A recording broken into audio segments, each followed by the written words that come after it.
ایک بوڑھا درزی اپنے کام میں مگن تھا کہ اس کا چھوٹا بیٹا دکان میں داخل ہوا اور پرجوش آواز میں کہنے لگا، بابا بابا، میں نے اپنے درس کے ابتدائی قاعدے اچھی طرح یاد کر کے اپنے شیخ کو سنا دیے تھے۔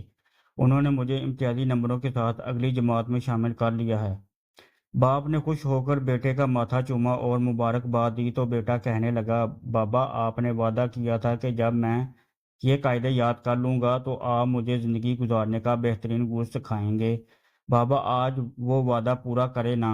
بوڑھے درزی نے کہا، ہاں میرے بیٹے، مجھے اچھی طرح یاد ہے، میں ذرا کام سے فارغ ہو جاؤں تو پھر تمہیں کچھ حکمت کی باتیں نصیحت کرتا ہوں۔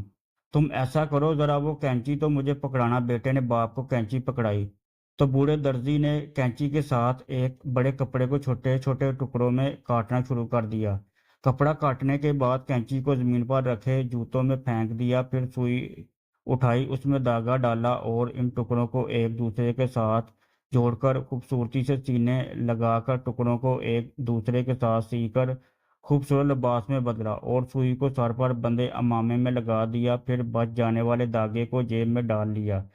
درزی کا بیٹا حیرانی سے یہ سب دیکھ رہا تھا، اس سے رہا نہ گیا تو پوچھنے لگا، بابا، آج تو آپ نے عجیب کام کیے ہیں جو میں نے پہلے نہیں دیکھے تھے۔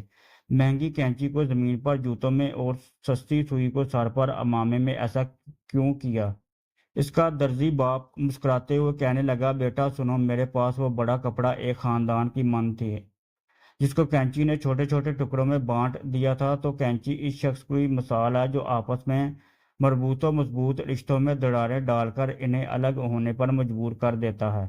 سوئی کی مثال اس شخص کی ہے جو ان رشتوں کو دوبارہ ایک دوسرے کے ساتھ جوڑتا رہتا ہے، اور دھاگے کی مثال ایک مددگار کی ہے جو اگر سوئی میں نہ ہو تو وہ سوئی نہیں سکتا۔ اب میرے بیٹے نے تم نے زندگی بھر اس نصیحت کو یاد رکھنا ہے کہ بظاہر قیمتی دکھائی دینے والے لوگ جو رشتوں کو فرقہ فرقہ کرنے والے ہیں، ان کی جگہ کینچی کی منی جوتیوں میں ہے، اور ہمیشہ جوڑنے والے لوگ جو سوئی کی طرح بظاہر عام سے کیوں نہ دکھائی دیں، انہیں ہمیشہ عزت و احترام سے سر پر بٹھا کر رکھنا۔